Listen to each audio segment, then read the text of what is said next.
Thank you so much for being here. My name is Julie Stroud, and I am a bereavement counselor intern here at Mission Hospice and Home Care. In a few short months, I will be graduating from Columbia University with a master's in social work, specializing in clinical social work in the areas of health, mental health, disabilities, and aging. After lived experience, shall we say, with grief and bereavement for the last decade, I've been a student, an academic student of bereavement and grief for 2 years now. I call myself a grief nerd, and I'm looking forward to nerding out with you a little bit tonight. In addition to my training at Mission Hospice, I've been trained by the Center for Prolonged Grief at Columbia University, and I'm a certified grief educator, certified by grief expert David Kessler. For those of you that are new to our programs at Mission Hospice, I'd love to tell you about Mission Hospice. We are a small but mighty independent nonprofit hospice serving the San Francisco Peninsula and South Bay for over 40 years.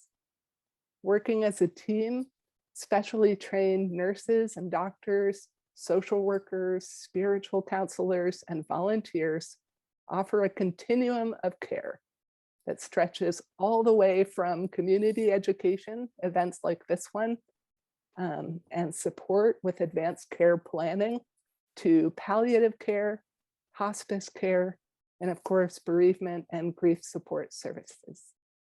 We have lots of offerings on our event calendar at missionhospice.org. Tax-deductible donations from the community support us in delivering this exceptional care and educational programs and help us serve people regardless of their medical coverage or ability to pay.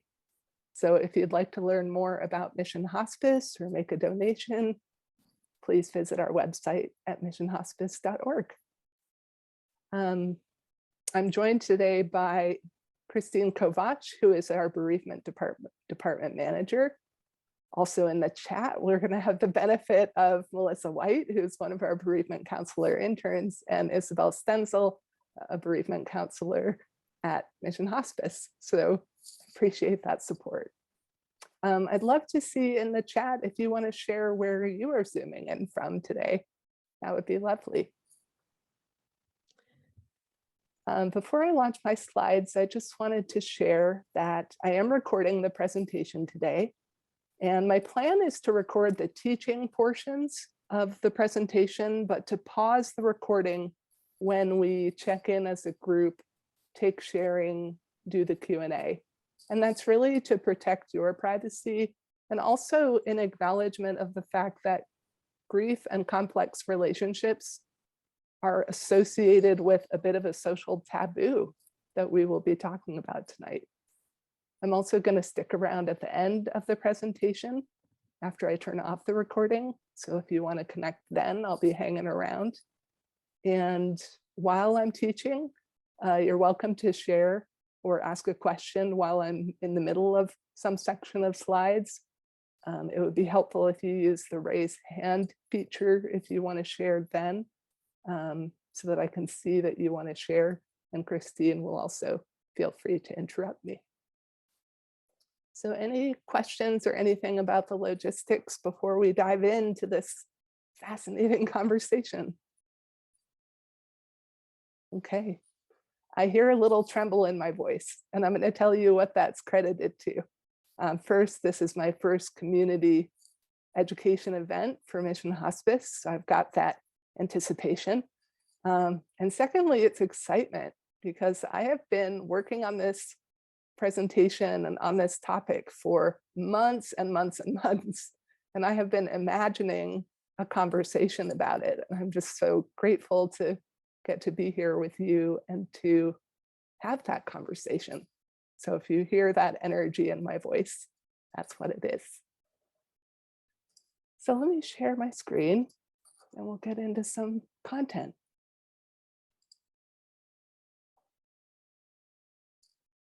All right. grief and complex relationships. We're going to go on a ride here.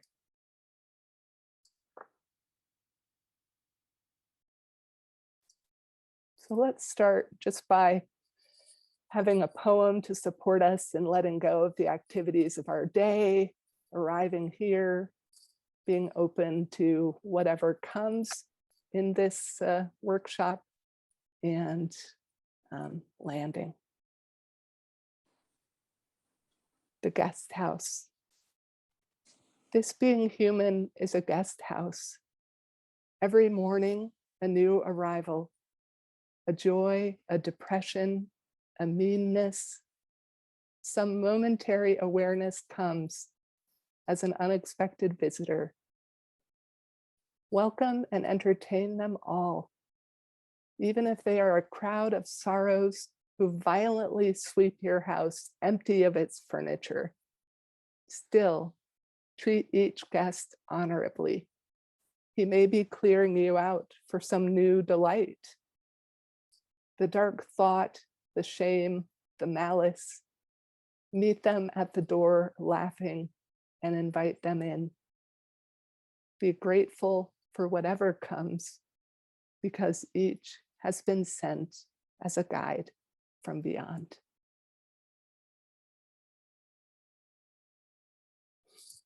My favorite poem on the planet by Rumi, translated by Coleman Barks. So what's our plan for tonight? Here's what we've got on deck. I've got 4 segments of content for you. As you can see, definitions, loss, mourning, useful things to know, and of course our Q&A at the end.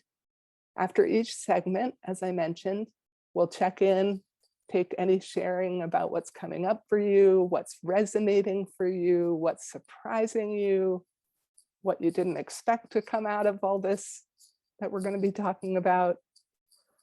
My intention for tonight is to provide information and education that affirms and legitimizes the grief of bereaved people in complex relationships, and to open up a conversation that is sorely, sorely lacking in the grief literature and in grief programming. It's very hard to find much about this topic, so I'm excited to open that up here.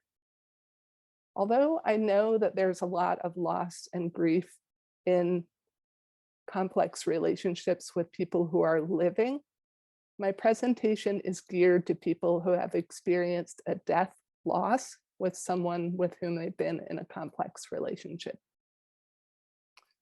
In terms of engagement and participation, I just want to reassure you, as Christine did earlier, please engage and participate to the extent you feel willing. If you just want to listen in tonight, that's totally okay. Your level of participation and engagement is entirely up to you.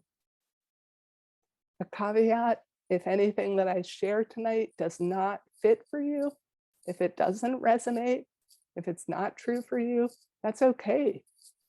You are the expert on you and your experience, your relationship, and your loss. You're going to hear me say that multiple times. So I invite you to just be curious, to notice what comes up, and allow this presentation to meet you where you are. If you're a note taker like me, you can relax. I'm going to be sending out the slides to you. Well, Elijah technically is going to send the slides to you tomorrow, along with an evaluation that we would appreciate you completing. So that is our plan. Let's keep going. So we're going to start with definitions. And I thought it would be helpful to just define, what do we mean when we talk about grief? And what do I mean when I'm talking about complex relationships, since that's the title of the workshop?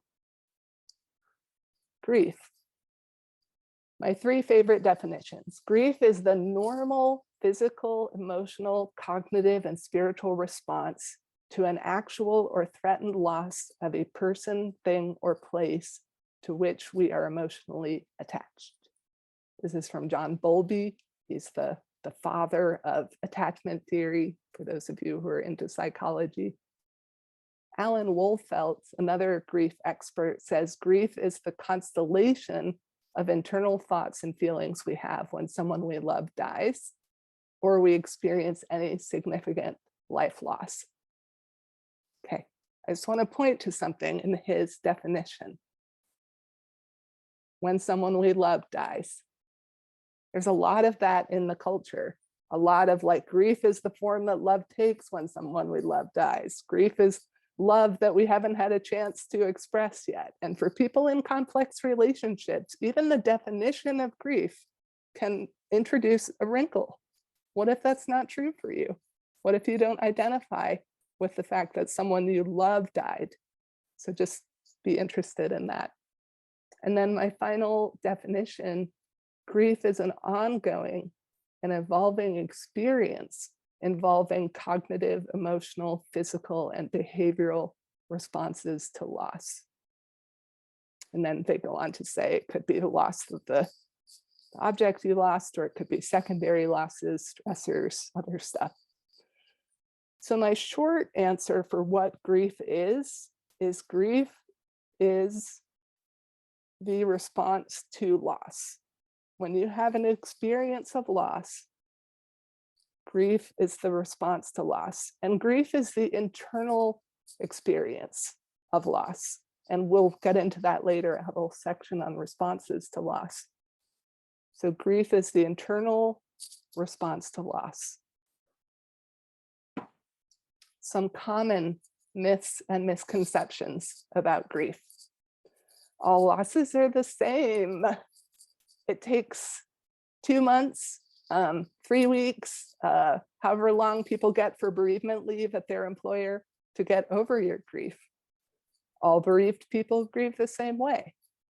Grief always declines over time in a steadily decreasing way. And when grief is resolved, it never comes back up again. It is better to put painful things out of your mind. Nope. Nope. For people, bereaved people in complex relationships have their own set of myths and misconceptions that they're contending with, both internally to themselves and in the dominant culture. Grief only occurs when someone you love dies. If someone you love dies, you're sad. And if you didn't like that person, you don't care. There's no reason to be angry at the deceased. They died. It's over. Get over it. When you lose a person that you had a complicated relationship with, the turmoil leaves with them. It's over. It's all done. Or once the person dies or is completely out of your life, all the complicated feelings just get resolved because they're gone. Again, I'm sorry, but the answer is no. So what is true? We just talked about what's not true about grief. What is true? Grief is a normal and natural response to loss. It is not a condition that needs to be treated. Instead, it needs to be allowed.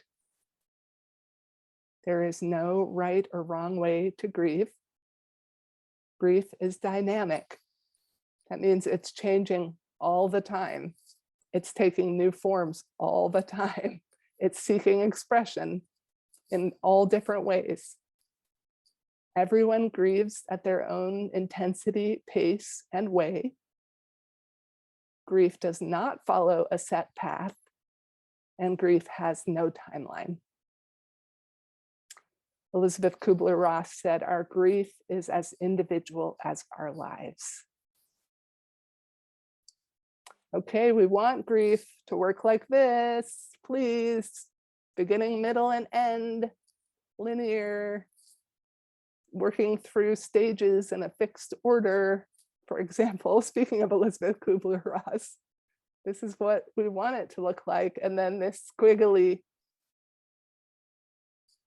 phenomenon is how grief actually works. One of the things that I've found most helpful is to come up with a metaphor for grief, and I've heard a number of them. A lot of people in our grief support groups share that grief is like an ocean, ebbing and flowing, sometimes calm, sometimes overwhelming. I thought this quote really spoke to that. Another one I heard is that grief is a storm that will never stop coming, but will blow through the way storms blow through.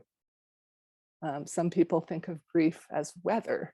What's the weather like today in terms of their internal responses? How's the grief weather? Elizabeth Gilbert has this beautiful quote. My shorthand version of it is that grief will have its way with you. But it's much more beautiful if I read the whole thing. So grief is a force of energy that cannot be controlled or predicted. It comes and goes on its own schedule. Grief does not obey your plans or your wishes. Grief will do whatever it wants to you, whenever it wants to. In that way, grief has a lot in common with love. I found a funny meme on the internet as I was preparing the presentation, which I had to share. So the idea that like we move through these stages of grief and we go from like one to the other through to the end. And I just love, I couldn't find the credit for who came up with this, but this is like the perfect graphic to me of showing what's really happening when you're grieving. Now, although grief doesn't have a fixed beginning, middle, and end, and it doesn't have a predictable linear direction, there is a trajectory of grief that most grief researchers agree on. And that is that there is a natural healing and adaptation process that happens after a loss. So imagine the loss is like a wound. And at first it hurts really, really, really, really bad. Acute grief. Got all kinds of responses going on. And then we got to figure out what to do about that. So we got to find the Band-Aids, cope how we can, get through that acute experience. Then over time, the wound is healing and we are adapting. Going back to the grief idea, not the wound, we adapt to the loss. If we don't get in the way of that process by avoiding our responses to loss, and if we facilitate the healing by mourning, which we're going to talk about, by outwardly expressing our internal grief, we will at some point, with no timeline, arrive at a state of what most people call integrated grief. In integrated grief, the grief is not gone, but grief finds a place in our lives. So imagine after the loss, the grief might be right here, right in your face. And then slowly over time, and if you're facilitating the movement of those responses and that energy, and you're mourning, you're engaging, you're healing, recovering, integrating, whatever you want to call it, that this sort of goes here and it kind of has a place where it belongs. Now, people use all kinds of different words, as I just used. You'll see them here: healing, integration, recovery, reestablishment. In the research, there's so many different words for what people think is happening in that grieving and mourning process. I really want to invite you to pick a word or an image that resonates for you, because it is helpful in the times when you are most acutely suffering or grappling with your responses. It is really helpful to have a word to remind yourself, what is this? What's happening? So to pick something that works for you. For some people, it's recovery. Alan Wolfelt likes reconciliation. Other experts have other words that they love, but it is helpful to know what the heck, or what are we doing? What is this? When I think about what we're doing, I like this image, which we're fond of here at Mission Hospice. We share it in most of our groups. I had to think of grief in terms of capacity. Like, people tend to believe that grief shrinks over time, that it gets smaller and smaller. But in fact, what really happens is that we grow around our grief, which I want to refer to later as post-traumatic growth, but we'll get to that. But we grow around the grief. We increase our capacity to hold the grief, or as Megan Devine says, to carry what can't be fixed. So in closing about our grief definition, I want to share David Kessler's wonderful distinction about grief. One of his many wonderful things he says: each person's grief is as unique as their fingerprint. But what everyone has in common is that no matter how they grieve, they share a need for their grief to be witnessed. That doesn't mean needing someone to try to lessen it or reframe it for them. The need is for someone to be fully present to the magnitude of their loss without trying to point out the silver lining. So every time someone tries to compare their loss to yours, every time you try to minimize your experience so that you don't have to contend with the responses to it, just remember that your grief is as unique as your fingerprint. I find it a really helpful way to think about that.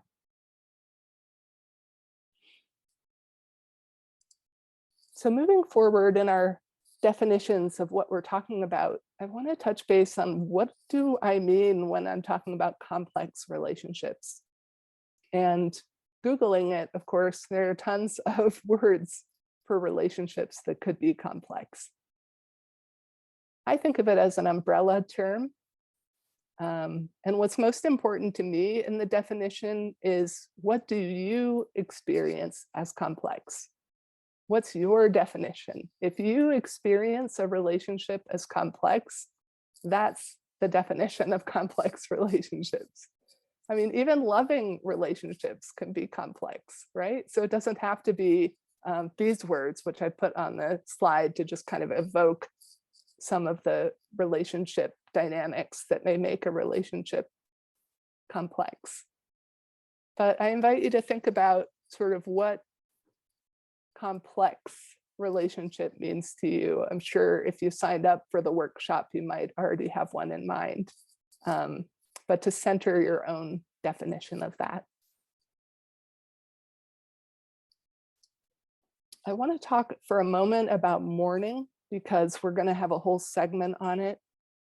And I explained earlier that grief is the internal experience of loss. It's the internal experience of our responses to loss.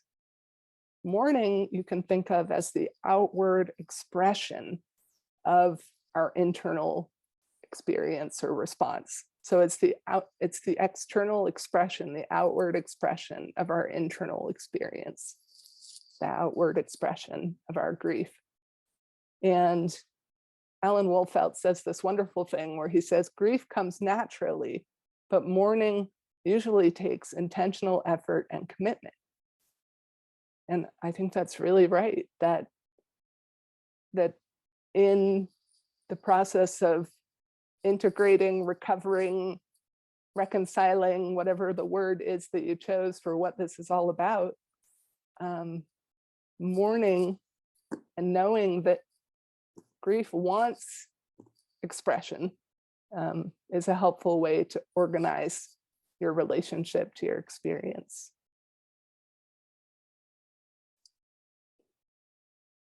I don't think we can talk about grief and complex relationships without taking a moment to talk about how the dominant culture handles grief and mourning.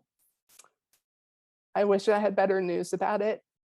I hope that you are part of a culture that does a better job at this. But unfortunately, the dominant culture is emotionally, I should say, unintelligent, not illiterate, death denying, pain avoidant, and grief illiterate, for sure. And in the narrow window of time that the dominant culture gives us to grieve and mourn, there's one permissible way to do it. And that is to share universally positive memories of the person who died. Almost sanctifying the person. I have a bullet point on this slide about how some people sort of get elevated to sainthood. And I know I've had an experience with friends who are sitting in funerals, listening to eulogies and saying, is that my dad they're talking about? This may their memory be a blessing, you know, the loved one. That's how it gets to get expressed for the brief window of time that people can tolerate it before they want you to move on. Also, we're operating against a taboo, a cultural norm that says, don't speak ill of the dead. So let's say that you're in a complex relationship with someone and that person dies, and you have a whole mixed bag of feelings about it. But the dominant culture wants it to come out one way.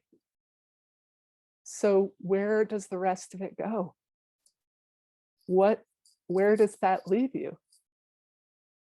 Isolated, confused, invisible, marginalized, stigmatized, judged, dismissed. I really want to breathe into that for a moment. I think it's such a reductive avenue that we have as a dominant culture for the expression of grief and mourning. And in all my research on this topic, I found that this kind of grief for a person with whom we had a complex relationship doesn't actually have a name. If you Google grief and difficult relationships or grief and complex relationships, something called complicated grief comes up. But that's actually a specific psychological diagnosis that's now called prolonged grief disorder. That's not what we're talking about. The closest I saw on Google was conflicted grief. But I don't actually think that's a good term, because our relationship with the person may have been conflicted, but the grief doesn't need to be. The mourning doesn't need to be. If you don't feel sad about your loss in the traditional or expected sense, then there may be the feeling that it's not socially acceptable to feel that way. And in that way, I think this kind of grief fits into disenfranchised grief, which is a type of grief that's unsupported or unrecognized by society or culture. And disenfranchised grief has some real dangers to it, which I want to articulate. In disenfranchised grief, other people behave really badly. I'm just going to say they may avoid contact, discourage communication or expression of emotions, give unsolicited advice, make rude or insensitive comments, express inappropriate expectations about your mourning. People may minimize the validity of your feelings. People might be saying, like, what do you have to be upset about? You hated him and you hadn't talked to him in 2 years. You should be happy. If people in your life knew that you didn't get along with the person, or that you had a strained relationship with them, or had a falling out. Yeah. And disenfranchisement actually aggravates grief by intensifying the emotional reactions and creating concurrent crises in in your life. The factors that facilitate grief may not be present for you in the same way that it is for someone who's mourning and grieving the way that we would expect. And you may be lacking social support, and your grief has to remain private because it's disenfranchised. The biggest impact that I'm concerned about of disenfranchised grief is that if the dominant culture doesn't recognize your grief, you might not recognize it.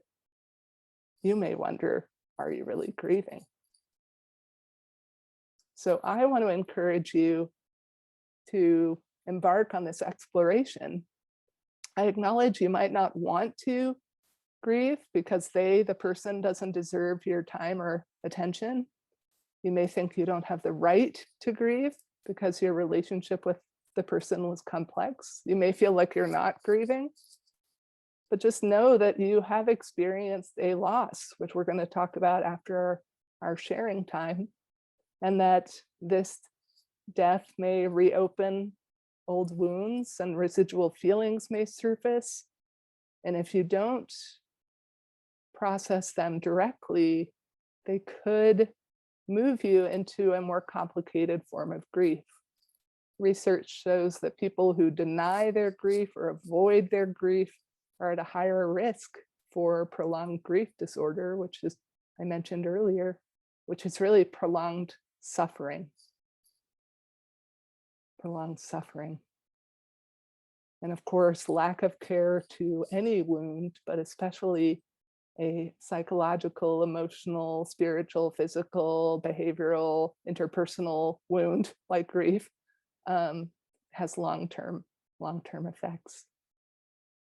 Irving Yalom, one of my faves, has this great quote: "The pain is there," and here I might substitute grief for pain, but the grief is there. Excuse me, Mr. Yalom, Dr. Yalom. The grief is there. When you close one door on it, it knocks to come in somewhere else. So with that, I want to pause the recording. I can find my Zoom controls again.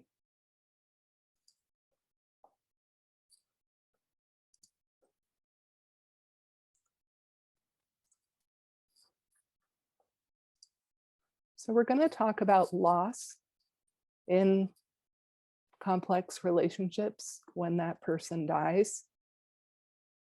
You may think, I don't lose anything. I lost the person.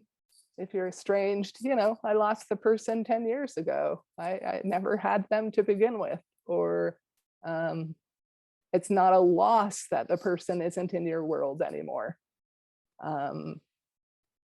But you have lost something, and I want to look at what it might be. So as Bianca kind of hinted to in our sharing, what is lost can be the person. We can process the loss of the person, but we're also losing some of our past and some dreams and hopes and potentials for the future. The past, the relationship that was before it was complex, if there was ever a time when it wasn't complex, or the complex relationship, including its difficulties and challenges, or the relationship that you never had with the person that you wanted to have. In the present, the loss of the kind of grief you could be experiencing. This is really real. Like you could be experiencing some universally positive,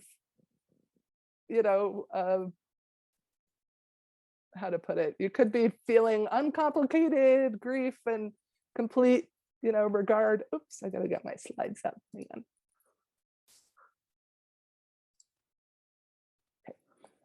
So you could be experiencing the loss of the kind of grief, the opportunity to grieve like everybody else, because you got more stuff to work out. The dream of the ideal partner, sibling, friend, parent, the loss of that dream. or the relationship that you wished for, what might have been. The hope of mending the relationship, the hope of reconciliation, the hope that things could ever be right again between you. And in the future, the opportunity for things to be different. The relationship you'll never have with that person, the relationship that might have been, the someday opportunity for closure, or whatever you were waiting for. If you were waiting for an apology, if you were waiting for that person to come around and acknowledge anything about the relationship. So it's really interesting when you're working on grief and complex relationships to really consider, where is your loss centered?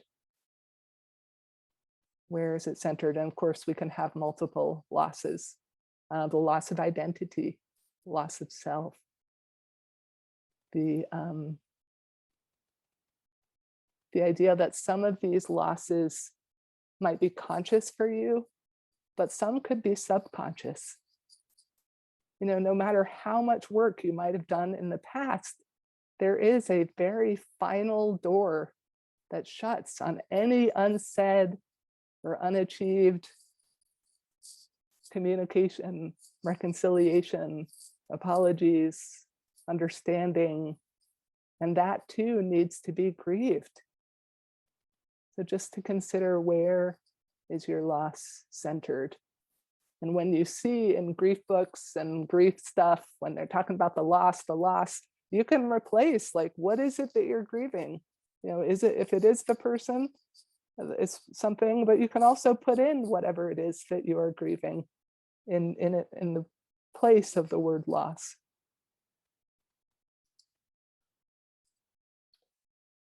Just to touch for a moment on the person with whom you've had a complex relationship. It's very natural that if you've had a hard time with someone, positive aspects of your relationship may be a distant memory. They may be buried or even destroyed. It's also possible that you have a mix of positive and negative feelings about them. More than one thing can be true about a person, and even about a relationship. That you can love someone and have had a completely screwy relationship with them. So grief and mourning invite us into a place of living in the both and. Someone can be both cruel and loving. One of the most interesting points I found when I was doing this research is that in complex relationships, for some people have had to protect themselves from additional injury or the pain of ongoing interactions with the person. And that it's actually, the death can actually free us to get some distance as we think about the person, and to be able to see them more as a whole person, when we're not at the effect of them and whatever it is that the complexity of the relationship, we can see more about them and even begin to reflect on their own upbringing, their own wounds, to deepen our own understanding of how they came to be the way they were with us. Interesting to consider. So if you concede that you've had a loss, then you will have a response to that loss. It's really not possible to have a loss and not have any response to it at all. So I'm just going to walk through some of the grief responses and then talk specifically about responses that people in complex relationships have.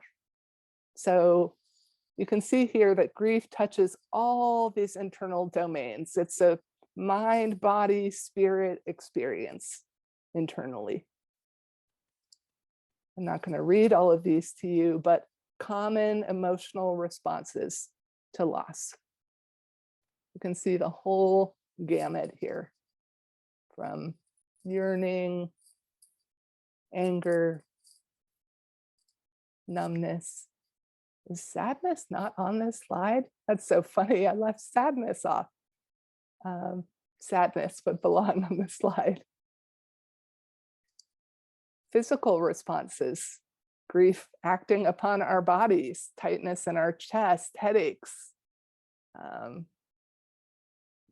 issues breathing, sleeping, eating, and then cognitive responses to loss.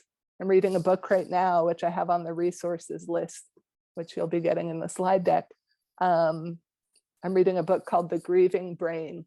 So fascinating. It's all about what grief does to our actual gray matter. Behavioral responses to loss, sleep disturbances, appetite, interpersonal responses, withdrawing, avoiding other people, sensitivity, a kind of disinterest.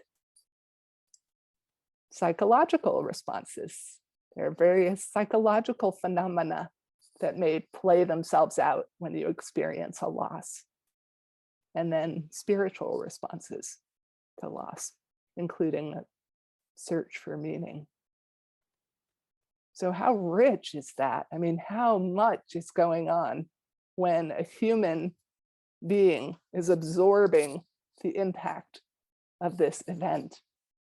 It touches me to make these slides and to lay them all out, because it really makes me present to what people are going through. And I hope in seeing them that you're feeling some of this soft-heartedness that I feel right now of what loss does. Grief is also shaped by a bunch of other factors, which is what makes it so unique for each person. Who was lost, the nature of the relationship with that person, your history of loss, your gender, your age, your culture, your spirituality, your religion, other stressors in your life. And of course, I want to point to the bottom of the roots there, the disenfranchisement of your experience. So like this whole soup of factors go into the mix of these responses that you're having and shape your very unique experience of grief. Some considerations about responses for people in complex relationships. When someone is removed physically from our lives, even if they've been gone a long time already, there is an impact, no matter how we felt about them. The loss changes the relationship, and it can impact our understanding of the past and the future. And even if the hole left in your life is a hole that you believed you always wanted, that doesn't change the impact. That doesn't change the rock going into the lake and the ripples rippling out from it. Especially for people in complex relationships, your responses might not make sense to you. They might be contradictory. You might have feelings that seem like they would be opposed to each other, or you can deeply, for example, you can deeply miss someone you had a really complicated relationship with. Remember, it's possible that your response to loss will not be centered on the person who died. And one of my favorite things I like to say is we grieve as we live. So your responses may feel as confusing and complicated as the relationship that was lost. They have done a few studies about the most common emotional responses for people who are bereaved in complex relationships. And these were the most prevalent emotions that came up in the studies: relief, guilt, shame, numbness, ambivalence, sadness, confusion, and anger.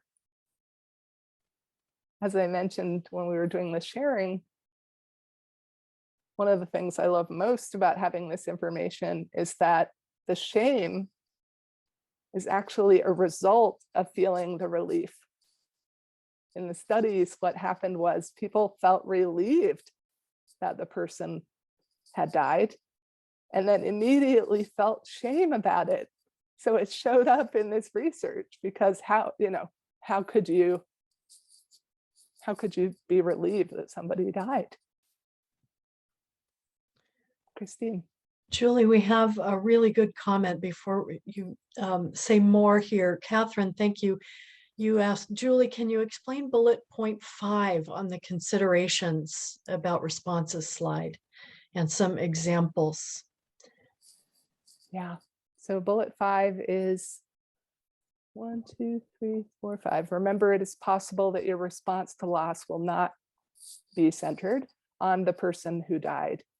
So that goes back to what is lost, Catherine. That goes back to what is the loss that you experience when that person dies. It may be the person themselves and their absence from your life, or the loss that comes up most strongly could be the loss of the opportunity for things to change, or the loss of the hope that that person would have apologized or acknowledged your pain, or the loss of the dynamics of the complicated relationship you had, the loss of the kind of drama of having that person in your life. That's a loss when that person dies and that goes away. So again, it's interesting to think about, where is the loss centered for you as you scan the landscape of what happens when that person died. Where is the loss most poignant, most salient for you? And again, we're going to have multiple losses, so it's not just going to be one thing. But that's the answer. Thanks, Christine. Thanks, Catherine. So relief and then shame about our relief, which leads me to talk about our responses to our responses. Judgment.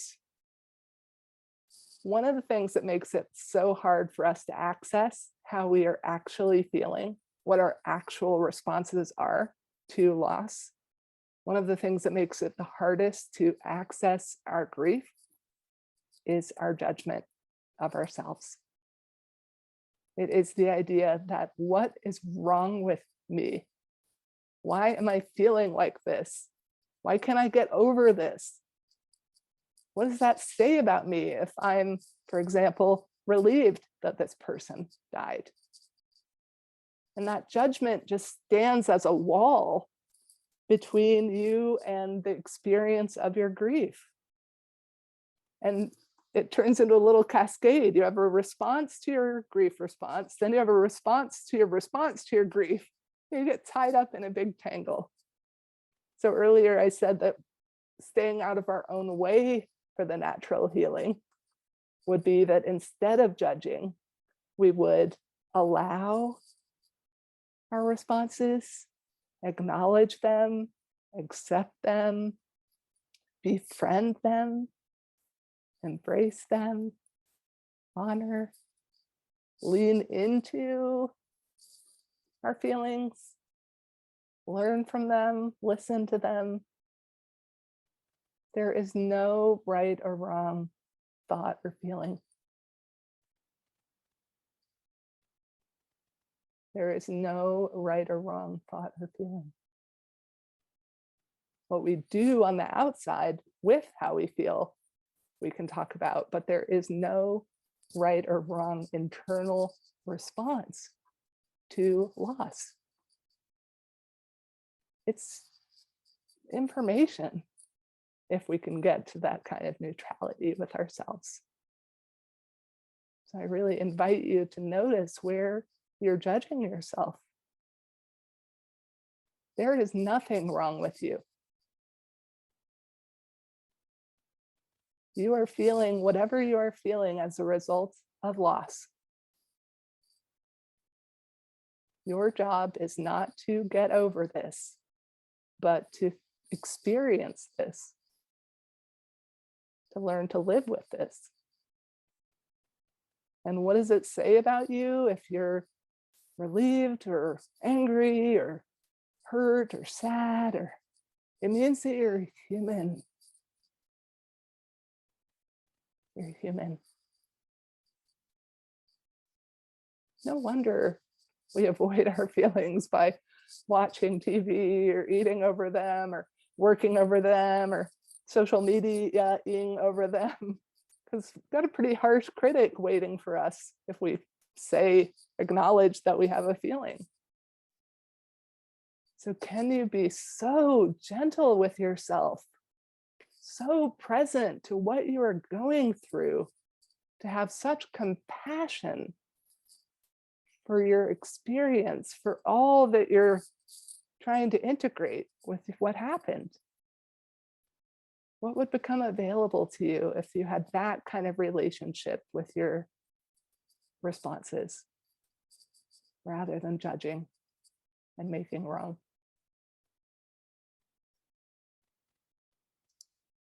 I'm going to skip this slide, but come back to it in the slide deck when I send it to you, some fun myths about feelings and emotions. I think I've emphasized this quite a lot because it's really my take-home message today, but you have permission to feel however you feel, and all your feelings are valid. This is a permission slip. Here, I'm handing you a permission slip. Responses are not right or wrong. Internal responses are not right or wrong. They are information and invitations for you to have compassion for yourself. Alan Wolfelt says that the cycle of experiencing a feeling in grief is to feel it, acknowledge it, befriend it, share it, have it witnessed, repeat. Feel it, acknowledge it, befriend it, share it, have it witnessed, repeat, repeat, repeat. And he says, each time you do this, you're taking one small step toward integrating this loss into your life, into whatever that word is for you: integration, recovery, reconciliation, etc. So just a quick review of what helps, things we've learned here at Mission Hospice about what helps as you're going through this world of responses internally. Allow yourself to be naturally where you are, present to whatever you're experiencing. Allow for and acknowledge feelings as they arise. Notice where you're shoulding on yourself. Let yourself off the hook. Don't try to determine where you should be in your grief, how you should feel, what you should be doing. Just allow, allow, allow. Have patience with yourself, self-compassion. Mindfulness can help a lot in developing the muscle of being an observer to yourself internally without judgment. Big fan of mindfulness. Cultivate resilience, which I hope we have time to talk about, and if not, it'll be in the slides. Find and create meaning in the loss. Take care of your body. Lower the bar. Take grief breaks. We're a big fan of grief breaks. Don't have to grieve 1,000% of the time, every minute of the day and night. You get to take breaks. Sometimes it can be helpful to compartmentalize, to schedule appointments with yourself, to check in with your grief. Lean on your support system. If you don't have a support system, look for grief groups, grief peer counseling, therapy. Create those sources of support if you don't have them.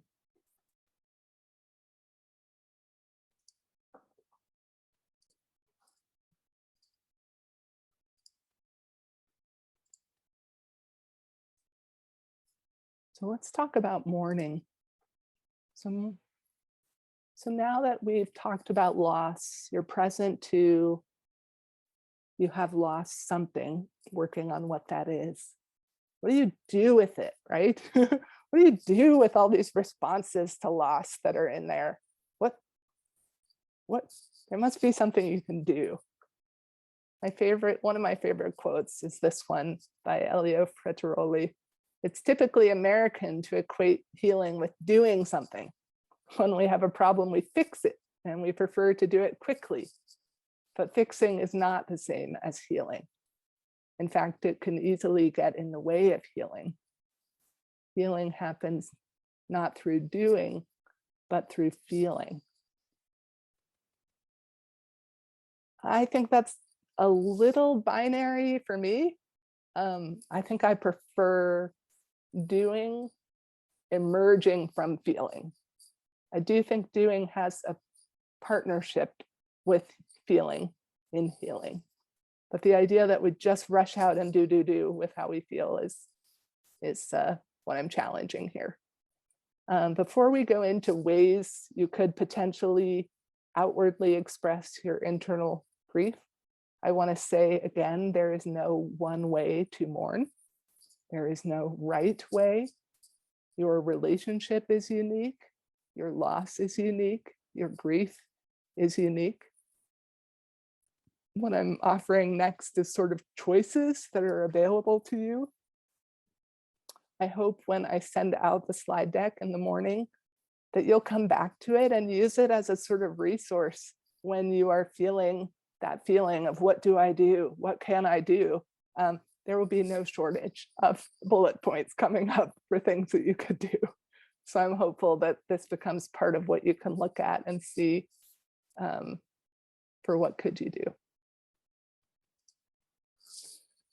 Alan Wolfelt, my guy, says grief responds to attention and expression. Grief responds to attention and expression.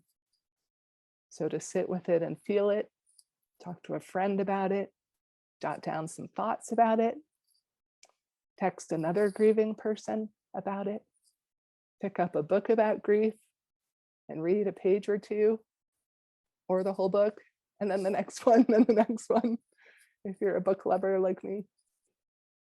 Connect in a grief group, share your experience. A shout out for journaling. Just journaling is so helpful. It is so good for you. I read a bunch of studies when I was getting ready for this, and I found some that said that people who journaled just 15 minutes 2 times a week saw the biggest reduction in depression, anxiety, and hostility. And journaling improved their physical health and strengthened their immune system. It speeds up emotional recovery and helps build stronger sense of self-identity after a loss. Also, a journal is a great way to get it out of your head, especially if you're having sleep problems. Journaling, very helpful. And the journal is a safe container for it. It's a place you know all that is living besides your own experience. Creative expression. Look, I made a whole list because I'm so bad at it myself that I thought I'd make every bullet point I could possibly make. My commitment is I'm going to do one of these things this weekend. I'm not sure which, but all sorts of ways that you can express your grief outwardly, mourning through creative expression. So many benefits to that. I love that it's the most populated slide of the presentation. Movement. Sometimes the easiest way to shift your energy or mood is to get up and walk or bike or swim or do something. You can even say before you do the movement, you know, grief, I'm inviting you to come up and out. Like, let's do this. Let's get this expressed. Nurturing your body. We are actual animal bodies, to nurture that because we know that grief has such a physical impact.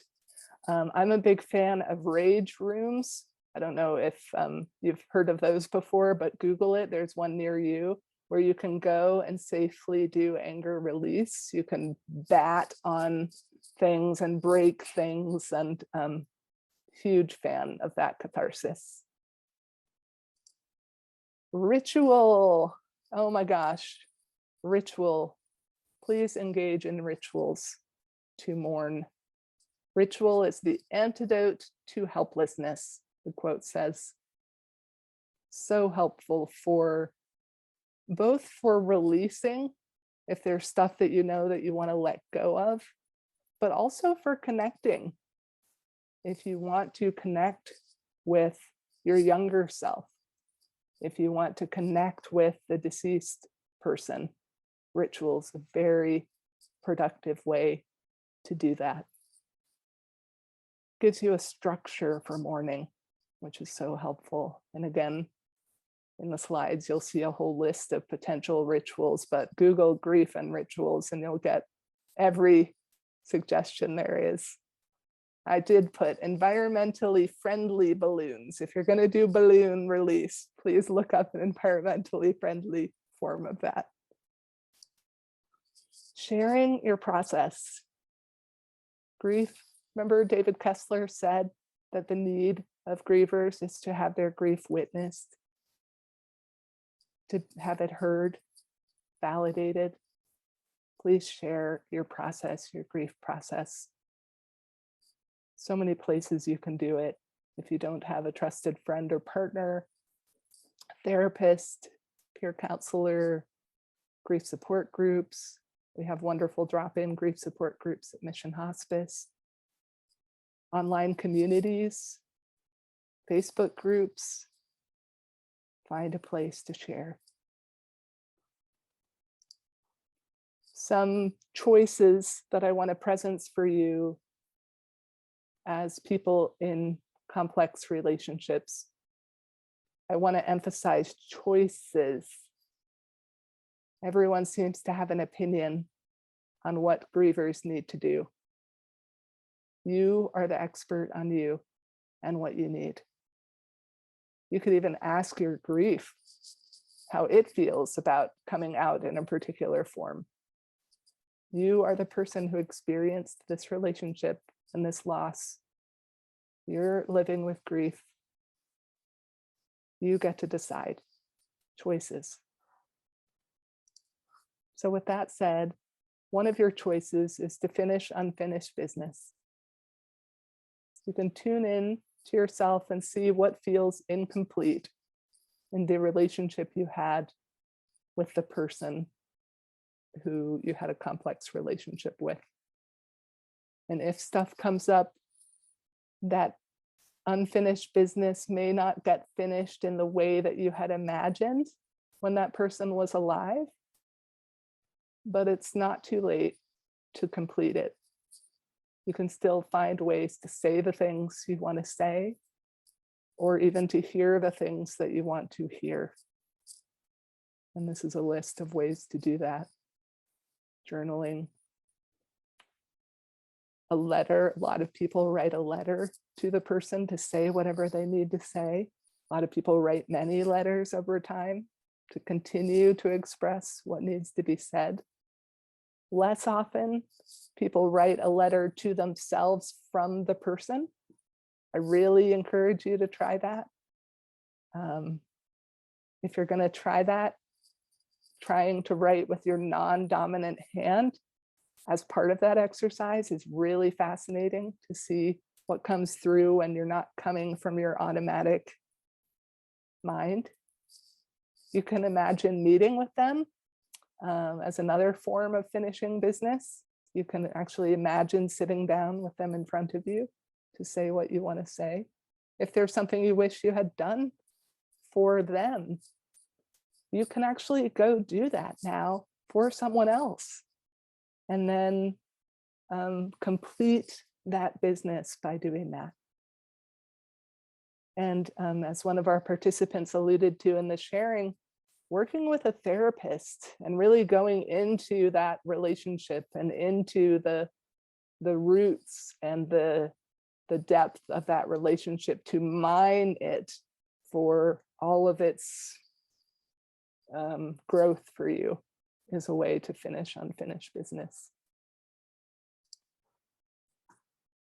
You also have a choice about whether you want to continue this relationship. So in grief theory right now, the most popular theory is called continuing bonds.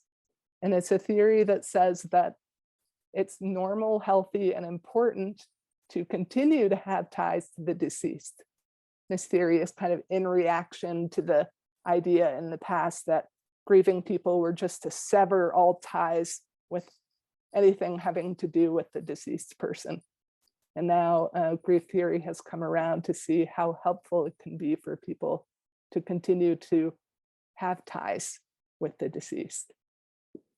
When I teach about this in other settings, people say, well, but they're dead. Like, what do you mean? And it can mean different things to different people. Some people do have beliefs about an afterlife and a presence of their deceased person in some form to which they can connect and stay connected. Other people refer to the mental representation that they have of the person. Just the, when you think about that person, you have something that comes up in your mind, and maybe that's what you're continuing a relationship with. Again, I think it's important for you to really ask yourself, what is going to serve you? What is going to serve your healing, integration, reconciliation? You can complete the relationship with the person, hopefully through ritual, like we talked about, or you can continue it. And you can change your mind even. You could complete it and then decide a few years later you want to continue it. If you choose to continue the relationship, I invite you to consider what you want to relinquish from what the relationship has been and what you want to carry forward. And I'll offer you an example from my own life. My father, who died 2.5 years ago now, was an extremely critical person. So in choosing to continue to have a relationship with him, I have chosen that I relinquish his criticism. So now I have a relationship with my dad where he is rooting for me. And when I tell him about things I'm doing, he's so excited for me, which is, the funny thing is that in a way, our relationship is better than it's ever been.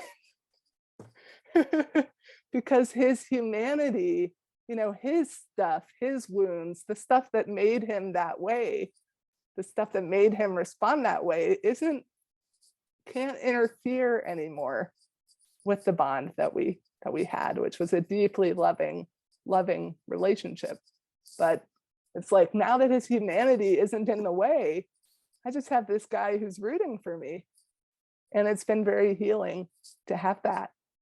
So really consider, if you want to continue the relationship, what you want to relinquish from that, what you don't need to carry forward.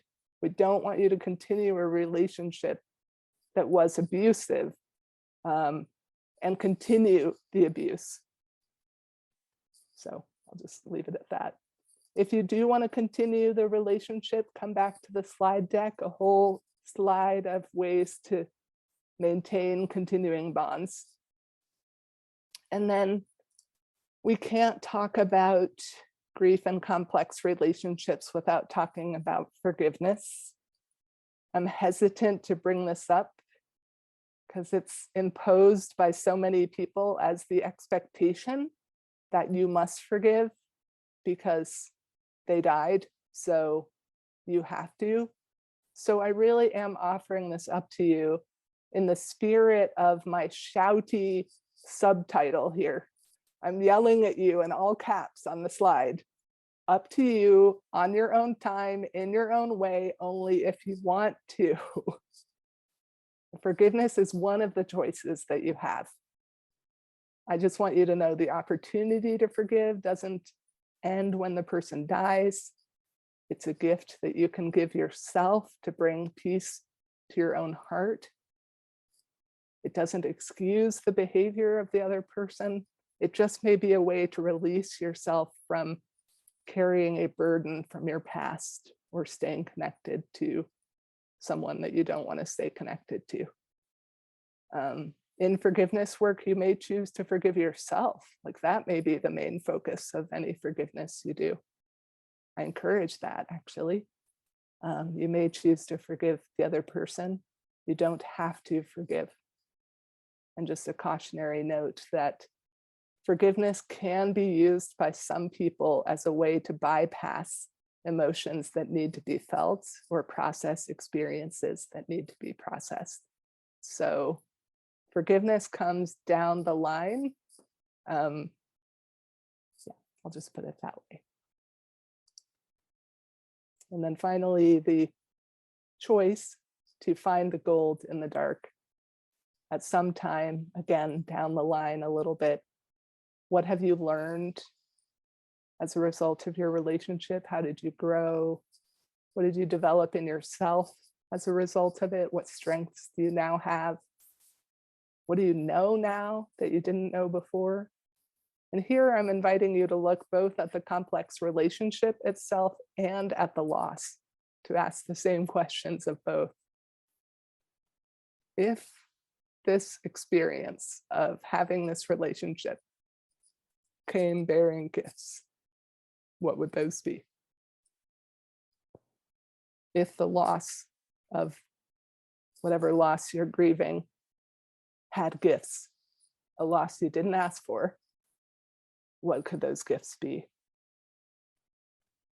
Elizabeth Gilbert has one of my favorite quotes that I will use as we wrap up talking about mourning. If ever there is a circumstance in life in which we need imagination, it is while we are grieving. As you navigate this devastating loss, and again, qualify, doesn't have to be devastating. I encourage you, be creative, be inventive, be strange, be unembarrassed to create your own healing. Refuse to passively wait for signs or visions. Demand from spirit whatever your heart needs. Ding.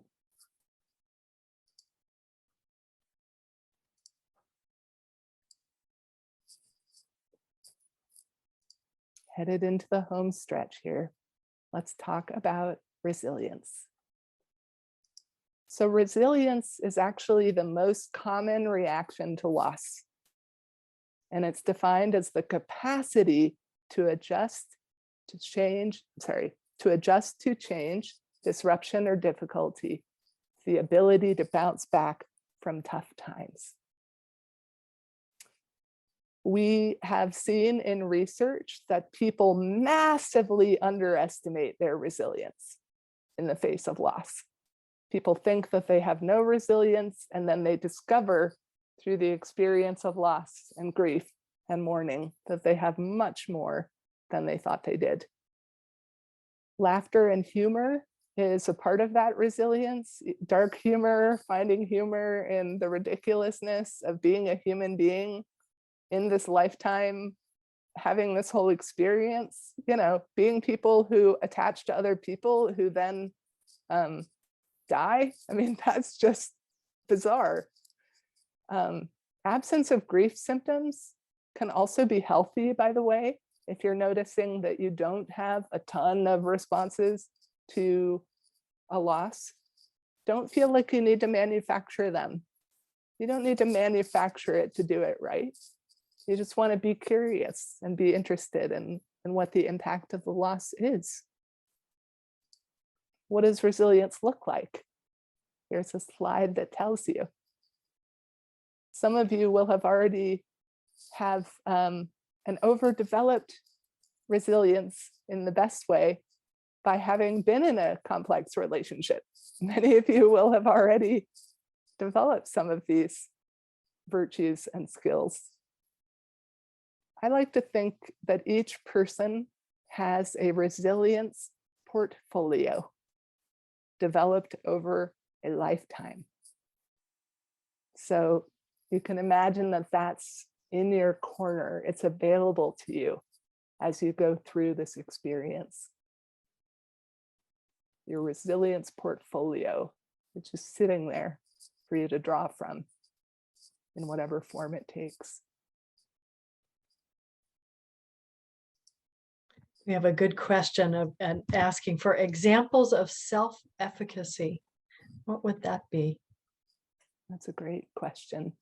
I like to think about self-efficacy as the belief that we can manage ourselves and our lives, like the kind of confidence in our ability to cope, to get through it, to, even as simple as getting up in the morning, if that's what you want to do. You can tell yourself, look, I got up every day this week. Look at me. Christine, do you have any thoughts about a definition?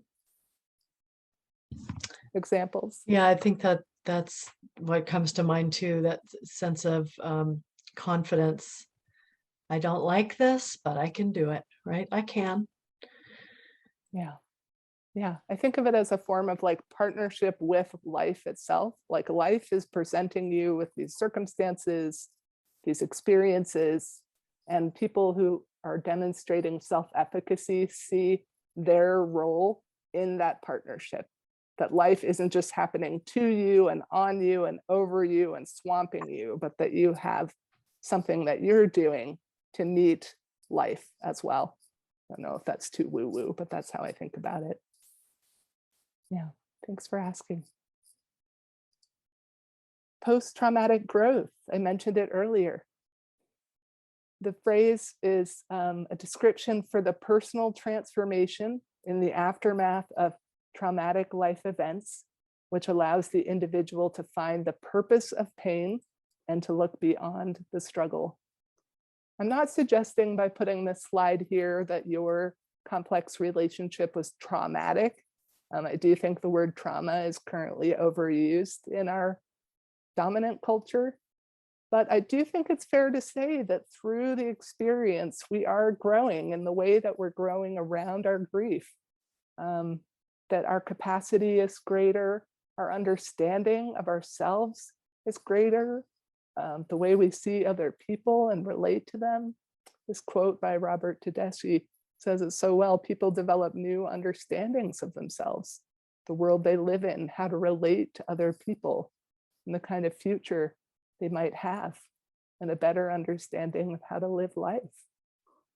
So to extract those gifts from experience that you didn't ask for. Expectations, considerations. Some of my grief faves who are on my resource list in the slide deck that you're getting. Therese Brando, amazing researcher, writer about grief.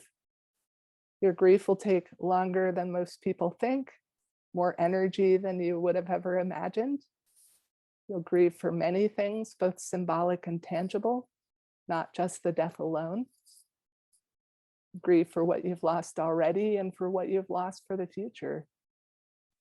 She talks about grief spasms, acute upsurges of grief that occur suddenly with no warning. Certain dates, events, and stimuli that bring on those upsurges. Especially for people in complex relationships, society may have unrealistic expectations and may respond inappropriately to you. And certain experiences later in life may resurrect intense grief. So I offer these as a way to affirm and validate what you're experiencing in grief and to normalize what's coming for you. You will naturally grieve, from Ellen Wolfelt, but you will probably have to make a conscious effort to mourn. Your grief and mourning will involve a wide variety of different thoughts and feelings. Your grief and mourning will impact you in all 4 realms of experience. Of course, we have 7 in our presentation. You need to feel it to heal it. Your grief will probably hurt more before it hurts less. Potentially, not sure about the word hurt there, but your grief will be unpredictable and will not likely progress in an orderly fashion. You don't get over grief, you learn to live with it. You need other people to help you through grief. You will not always feel this bad. And then a mourner's bill of rights from Ellen Wolfelt, which I feel specifically and passionately about offering to you because you're experiencing a form of grief that is disenfranchised.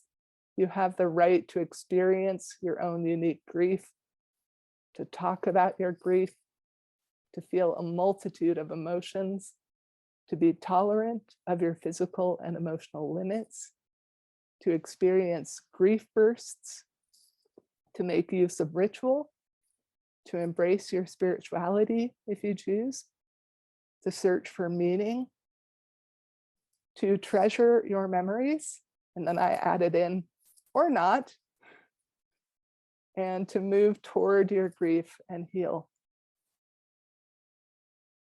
So I really want you to breathe these in. You have a right to all of these things. Whatever your grief looks like, whatever your loss is, wherever you are, whatever you're feeling, you have a right to these things. And then just some special considerations for bereaved people in complex relationships. Socially, as I've mentioned, people already don't understand or know what to say when someone dies to the bereaved. But for bereaved people in complex relationships, they especially don't know what to say. And they might make even more assumptions than usual about how you should feel, what you should do, etc. Another consideration is that when reading about grief, you may need to pass on some of the material that doesn't fit for you or doesn't resonate for you. I want to encourage you to not be turned away from a book because it starts out with how devastated you are about the loss of the person you can't live without. Just hang in there, take what's useful, leave the rest. Also, just a consideration about grief groups. Often in grief groups, members share universally good things about their loved one. And I just want to say that also facilitators might gear the content of the group toward joy or positive memories or continuing bonds. Even if it doesn't fit for you, keep coming back. Come to the group, take up your space, share your experience. You might be the only one in that room that has that unique experience of loss that you have, but the responses to loss are shared. They are universally experienced. So please, I know it puts you out on a limb and might make you feel a little bit weird, but I want to encourage you to take up space. Your healing, integration, reconciliation deserves space and voice. And in that spirit, I'm going to offer you a few invitations before we close and take more sharing. Embrace the uniqueness of your relationship, your feelings, and your grief. They are not open to comparison or negotiation. Just want to say, if you're in a family system and people don't feel the same way about the deceased that you do not have to adjust your experience, feelings, position for them. You get to feel how you feel. It's not open for negotiation. Recognize that you are grieving. Even if you're not grieving the loss that everyone else is, they might be grieving the person, you might be grieving the hope for reconciliation. Even if grief doesn't look the way you think it should, recognize that you're grieving. Give yourself permission to grieve, no matter what that looks like, what grief looks like. Stay curious. Instead of asking if grief is showing up for you, ask yourself, where is grief showing up for me? How is grief showing up right now? Because we know it's a process that's always percolating around on the inside. Welcome all of your responses, your feelings and emotions. Say it with me, there are no right or wrong thoughts and feelings. Anyone know what I'm trying to get across here? Own your experience. Your experience and your grief are true, period. They are true, period. Practice patience with yourself, non-judgment as much as you can, self-compassion, the compassion that is evoked by being aware of the impact of the loss. In the resources, I'll be sending you a great book about self-compassion, great website about it. Check it out. Share your grief, even if people don't get it, even if people are painting with a big brush of wonderful accolades in every way for every person. Please show up for yourself and for your experience and your truth.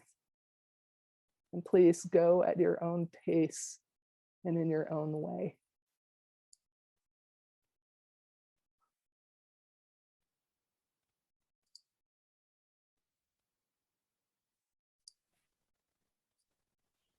So thank you for coming to our Grief and Complex Relationships workshop.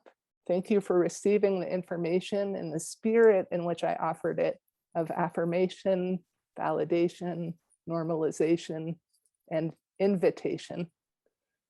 As I mentioned many times, we're going to send you the slides in the morning. In the slide deck, there is a section that we didn't get to about grief theories that could help you frame or understand your experience. And I just want to offer a caveat about that section. When we're grieving, sometimes it's hard to tell what side is up, what's happening in this process, what's going on, where are you in grief? And I found that knowing these theories, knowing these tasks or stages or phases of grief that these theorists have come up with, I have found it to be a helpful tool to locate myself on the terrain of grief. And I'm going to offer the slides to you in that spirit. I do not want you to use that content to go should on yourself about what you should be doing, where you should be, what order you should do things in. There's something in the slides that says, even though it's listed in an order, it doesn't happen in that order. So know that. But I think it is a helpful resource to locate where you might be on the terrain of grief. So look forward to the slides. Please do complete the evaluation that will support our community education department in our future programming.